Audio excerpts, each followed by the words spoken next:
Welcome back to Law Offices of Mary Kennedy. We are going to discuss about the deportable offenses that could be a possibility of a deportation.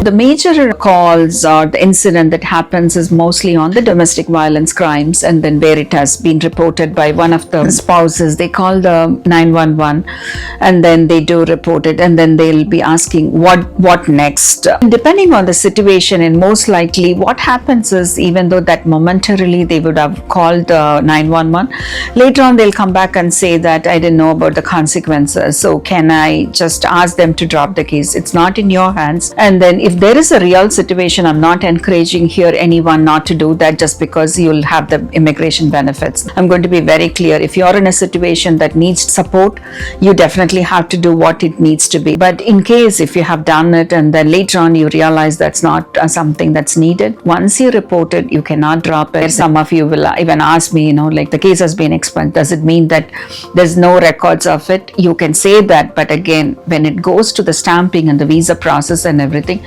definitely they were able to locate it, and there comes all the trouble that is related to that. So we can't just give a general advice over here, but at the same time, anything that has been on the record, if you go for a consulate, be prepared that you have to wait. You will definitely get a 221G. So it's a very delay that you have to be prepared for it.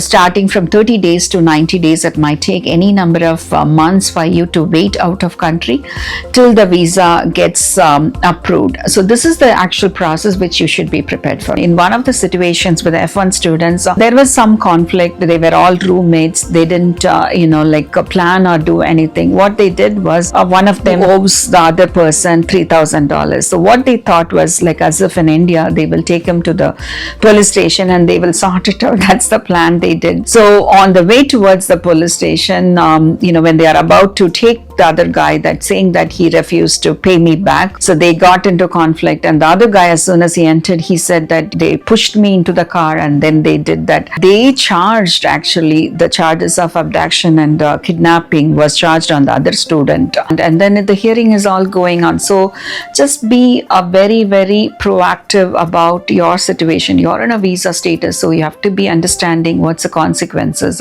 You're all educated people, so it's not going to be as simple as such. Anything that happens or any charges has been, it can be a misdemeanor which can be dismissed, and then the report has to be maintained. Always maintain the records till you file for your citizenship. These records have to be given to them to state that what has been the charges, how you have to overcome it. So these are records that you have to maintain it. So it definitely depends on what kind of a charges. Basic thing is the DUI, as you all know. In most of these criminal charges, the state is involved, so it depends on the state, even though immigration is federal. However, you feel like, I'm very confident, I have never done it. It might be as simple as such, and then the consequences are so high. On a moral basis also, I can never encourage anyone, however minimum it could be. So be safe on that. As much as possible, do not travel out of country. So clear it up, at least 2 years of record that the repeated offenses are not there. So these are all matters,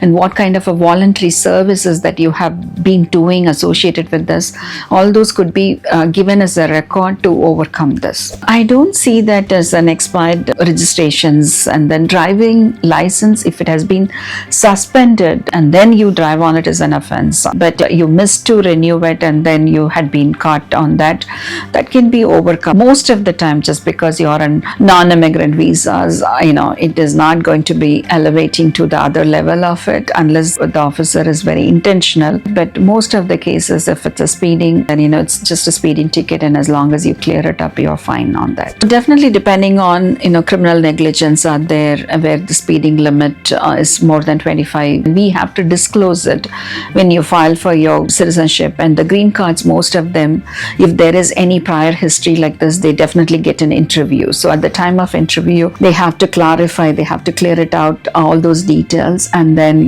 most likely they will get the green card depending on how, what happened and what it is, but at this time of citizenship as well, definitely that's going to be something, a detailed review, and delays the process and everything. Thank you for watching. Hope these videos are helping you out to understand the minimum. So sometimes we all think that I need to be aware of higher details on my stay and everything. These simple day-to-day activities matters a lot in your continuity of stay. Be alert, be safe, and that's very important for each one of our journey in the process. Thank you all.